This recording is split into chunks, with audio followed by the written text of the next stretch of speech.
So while we all continue to process yesterday's Nintendo Direct presentation, there's a couple exciting Switch stories we have to talk about today, starting with Activision Blizzard and them going on record stating some big plans for Nintendo consoles going forward and why this could be great news for the future of the platform. Then the big talking point for today's video has to do with Nintendo Switch Online Plus expansion pack and how Nintendo just released a major update and a major roadmap that may have indeed just fixed this service.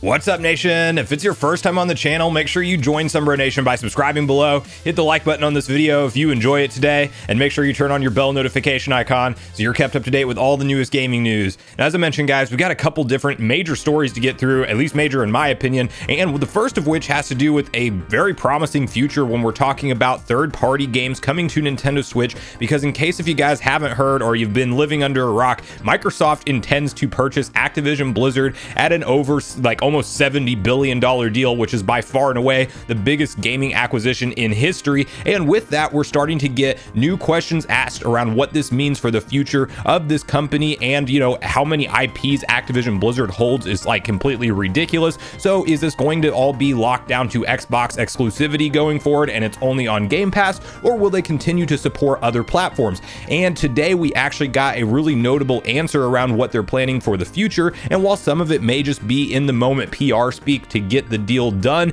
it could also indicate their plans to just sell more software by keeping it available on multiple platforms, and they specifically name drop the Switch. So to start off this conversation, I do want to hop over to VGC and read through exactly what this said and then discuss exactly what this means for the future of third-party Nintendo Switch games. Microsoft president says we want to bring Call of Duty to Switch. Brad Smith says Xbox's acquisition of Activision will mean bringing existing franchises to Nintendo's console. The president of Microsoft has declared that the company wants to bring Call of Duty series to the Switch should its acquisition of Activision Blizzard be successfully completed. Speaking to CNBC, Brad Smith clarified again that the acquisition would not prevent future Activision Blizzard games from being released on PlayStation consoles. However, Smith went one step further by also confirming that the company has plans to release Call of Duty and other Activision Blizzard franchises on Nintendo Switch for the first time.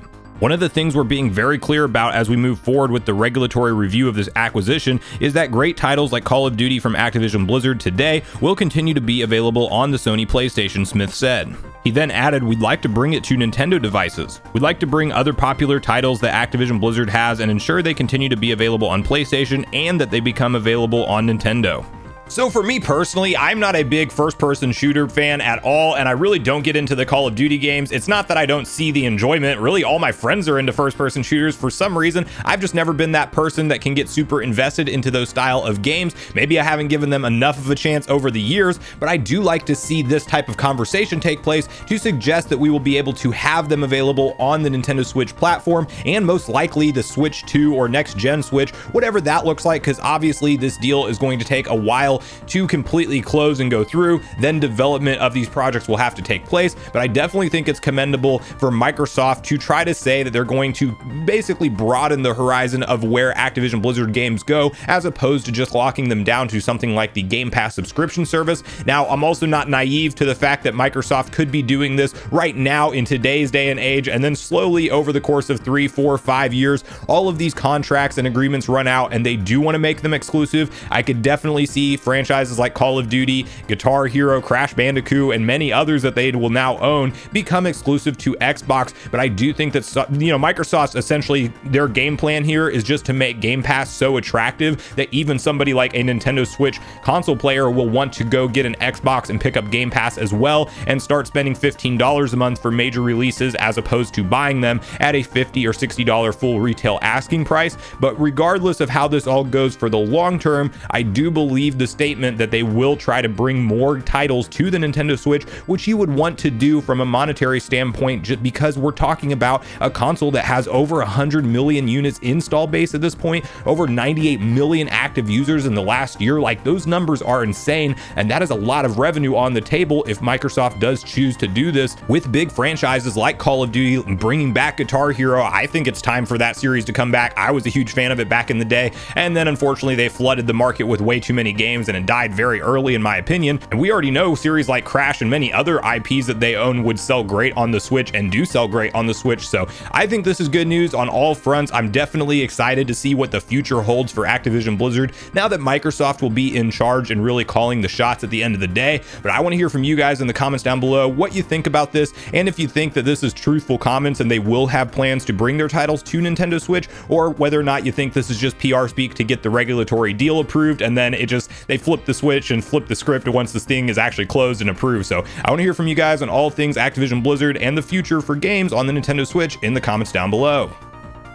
Now, the big talking point for today's video has to do with Nintendo Switch Online plus expansion pack. And to start off this conversation, if you've been around on the channel for a while, you will know that, I mean, by all accounts, I've been decently negative about this service. I'm not negative about many Nintendo things at all, but whenever it comes to their online infrastructure and how they run their online portion of their business and their paid subscription model, I've been very critical just because I don't think they've done a very good job over the course of time of consistently adding value and, letting the fans know what they're in for, because a big gripe this entire time has been the fact that they want $50 upfront annually for a single subscription, and then of course you get a better deal if you can do the family plan and split it. But not everybody's in that scenario, so they still have to cater to that person that's only buying the one individual plan, and it's asking price of $50 annually, and you don't know what they're planning for their roadmap of updates, and they really don't do a good job of communicating that yes, once per month you will get a new N64 game, and once per month you'll get a new batch of Sega Genesis game.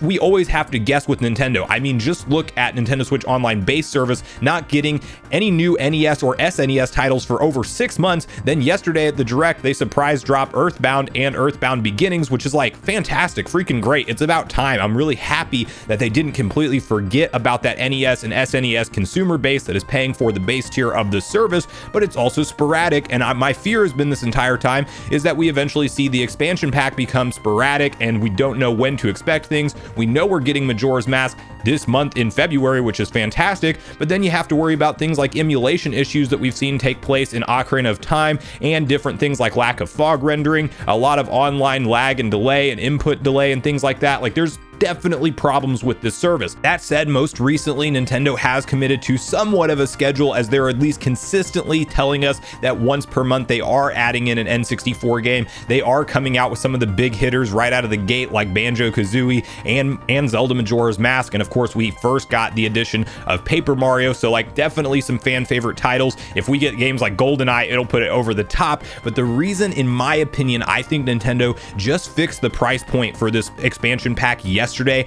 at their Nintendo Direct presentation is because they announced the Mario Kart 8 Deluxe DLC, which is polarizing in and of itself, because obviously you guys have seen me complain about not getting a new Mario Kart installment in the last 8 years, as I originally picked up Mario Kart 8 on the Wii U in 2014, and it's not going to go away anytime soon. In fact, they announced 48 tracks are going to be added to this thing, so it's essentially like a live service scheduled roadmap update game now. We know into the end of 2023 we're going to be getting new content for Mario Kart 8 Deluxe. They essentially turned it into the Smash Ultimate of the series, and I think they want it to be the best-selling Nintendo game of all time, potentially, because this is a crazy roadmap for this game. But the really big silver underlining that came from that announcement is, of course, they are trying to sell this 48-track DLC pack at a price of $24.99, and so to everybody's surprise at the end of that announcement, if you are a Nintendo Switch Plus expansion pack subscriber, you do not pay for that DLC. It is included with your subscription, which immediately changes the landscape when you're looking at a $50 annual price, because with over 40+ million copies of Mario Kart 8 Deluxe sold on the Nintendo Switch, you can't tell me that that didn't affect a lot of users. And now if you're looking at it and you want to play those tracks, you can say half the price of the expansion pack is essentially wiped out for you because you want to play those tracks as they come out, and you don't have to worry about paying the $24.99 standalone. Plus, if you're an Animal Crossing fan, that was already softening the blow for a lot of people. It definitely wasn't for me, because I'm just not into Animal Crossing games. I just can't get hooked into them. I put about 15 to 20 hours into New Horizons, think it's great, understand why people enjoy it, but it's just not my style of play.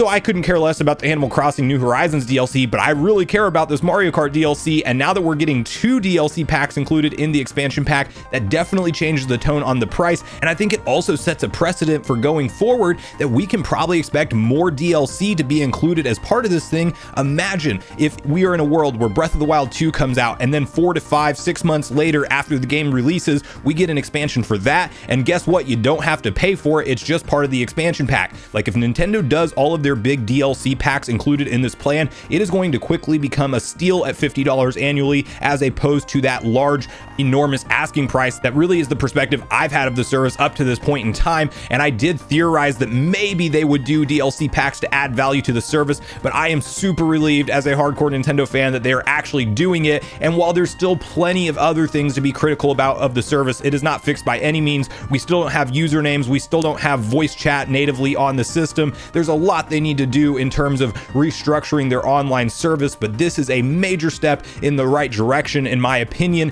when it comes to that $50 annual asking price. And I will be curious to see if we ever get things like a monthly tier option subscription, because I think that could help a lot of people at least dip their toe in, see if they enjoy the N64 library that's on there enough to pay the annual price, and then maybe they stick to that annual price later on to get the lower cost overall. But regardless, this is great news in my book, and I couldn't be more hyped. I want to hear from you guys at this point in the video what you think about the Mario Kart 8 Deluxe DLC expansion. It's kind of ridiculous that 8 years after a game was originally released, Nintendo just did a roadmap into the end of 2023 for it and said we're going to support it with 48 tracks and DLC. It's definitely a Nintendo thing to do, and it's kind of funny, and it's why I love reporting on them as a company, because they're literally the most unpredictable ever. But I still am hyped because I've been looking for a reason to get back into Mario Kart and to play online again all these years. So I'm super pumped. I want to hear from you guys and all your thoughts and feelings. Did this change your perception of the expansion pack and the annual asking price at all? Did it add value for you, big value like it did for me?